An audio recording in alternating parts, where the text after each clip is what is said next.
Moscow has agreed to a 30-day ceasefire, but is making new demands. An advisor to the Russian dictator said the halt in fighting is time for a regrouping of Ukrainian forces, which Russia cannot accept. In the background, the Kremlin is holding talks with Beijing and Minsk. This may be related to warnings coming from the White House. For the first time in uniform, for the first time in a frontline area in the Kursk region, the Russian war criminal and dictator has officially announced that he does not intend to respect the Geneva Convention on Prisoners of War. The fate of the Kursk region is now a foregone conclusion. Ukrainian forces have made a retreat from Russian territory. In recent weeks, the Kremlin has thrown a huge force to that front, anticipating the possible start of ceasefire talks. After Kiev had agreed and accepted the details, they were discussed in Moscow. The US administration's special envoy, Steve Witkoff, arrived in Russia on an almost impossible mission. Even before the meeting, it was clear that the Russians would not agree to a ceasefire unconditionally. The temporary ceasefire, what does it give us? It gives us nothing. It only gives the Ukrainians an opportunity to regroup,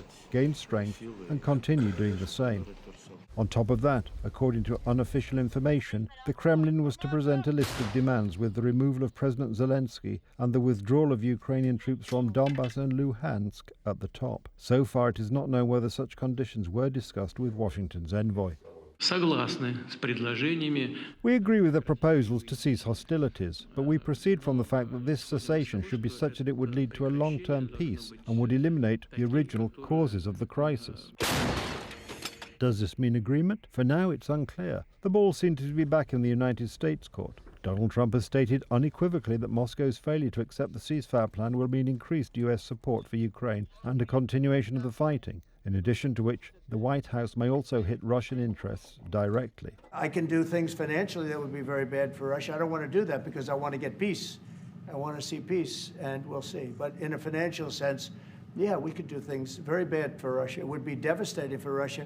According to unofficial information, Donald Trump is to halt Russian oil sales to the European Union. The US Treasury is to lift an exception to sanctions on Russian banks, clearing European payments for such transactions. This was to determine the Russians' final agreement to the American ceasefire proposal. Because today in Europe, no one can buy Russian oil any longer. In the background, Moscow is holding talks with China and Belarus, a move that could be ahead of a possible American strike. Europe's involvement in the mission in Ukraine is also important, as this affects Kiev's position in talks with Washington and the Kremlin. The UK and France are jointly leading work on plans to drive the push for peace and drive the arrangements for security guarantees for Ukraine. We're doing this work together. We're cooperating closely with partner nations, and we're looking to build a coalition of the willing from Europe and beyond.